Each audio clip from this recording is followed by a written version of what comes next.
के लिए काम करेंगे, जो पार्टी के लिए 2024 के लिए काम करेंगे। आपके यहाँ इतने क्षेत्रीय क्षत्रप है लेकिन एक मिलकर काम नहीं कर पा रहे हैं 24 के लिए।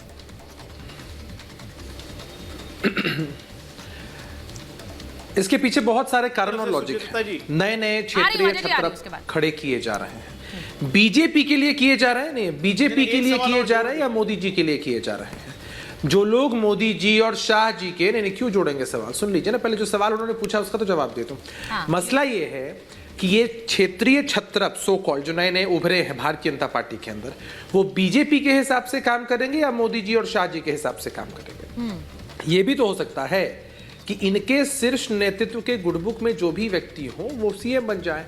भले ही इनके यहाँ ऐसे लोग जो कई वर्षों से काम कर रहे थे, उनके एफर्ट्स को दरकिनार करके उनको साइडलाइन कर दिया गया, जो कि एक सोची समझी रणनीति हमेशा से भारतीय जनता पार्टी की रही। पर अभिषेक जी जब चुनाव चल रहे थे तो वसुंधरा जी पर और शिवराज जी पर इतने आरोप लगाने वाले विरोधी आप लोग ही थे, और फिर जब उन्हें नहीं बनाया तो उनके लिए सहानुभूति भी आ गई आप लोगों के पास। ये समझ नहीं आता है किस साइड पर हैं।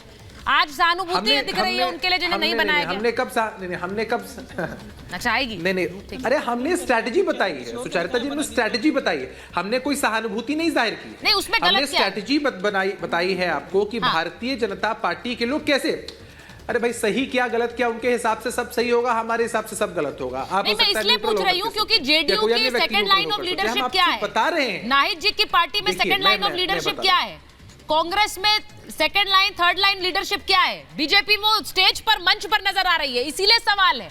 पार्टी तय कर देगी सुचारिता जी, यहाँ जनता ने तय कर दिया है सर, मैं इसलिए पूछ रही हूँ। भारतीय जनता पार्टी अजय आलोक जी को तो नहीं बना देगी ना भाई, अजय आलोक जी भी बन सकते हैं। अजय आलोक जी क्यों नहीं बन सकते? समय दीजिए अपनी बात कहने रखने का, मैं बता रहा हूँ। हाँ क्यों नहीं बन जाए। अजय आलोक जी अपनी बात प्रमुखता से रखते हैं, वो काम कर रहे हैं, पार्टी उन्हें सोचेगी। तो अब तो ये हाल है कि कार्यकर्ता, कोई भी पार्टी का कार्यकर्ता सोच रहा है वो मुख्यमंत्री बन जाए अगर वो काम कर रहे हैं तो। हाँ बोलिए अभिषेक जी, आप बोलिए, कंप्लीट करिए।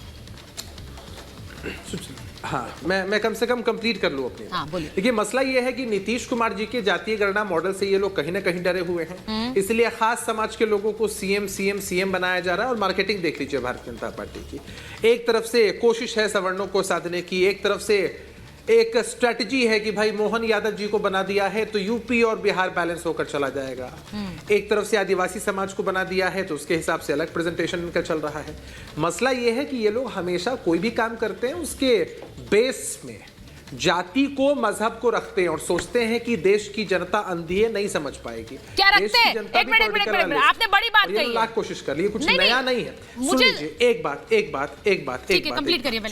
मैं कंप्लीट कर दूं, बस कंप्लीट कर दूं। देखिए बिहार में हमारे यहाँ एक कहावत है कि सब धान एक पसेरी, मतलब धान की कोई भी क्वालिटी हो, कोई भी किस्म हो, सबकी कीमत एक ही लगा देते हैं ऐसे लोग जो उसकी कीमत नहीं समझते हैं। तो भारतीय जनता पार्टी के लोग नए लोगों को मौका दें, पुराने लोगों को मौका दें, उससे कोई फर्क नहीं पड़ता है।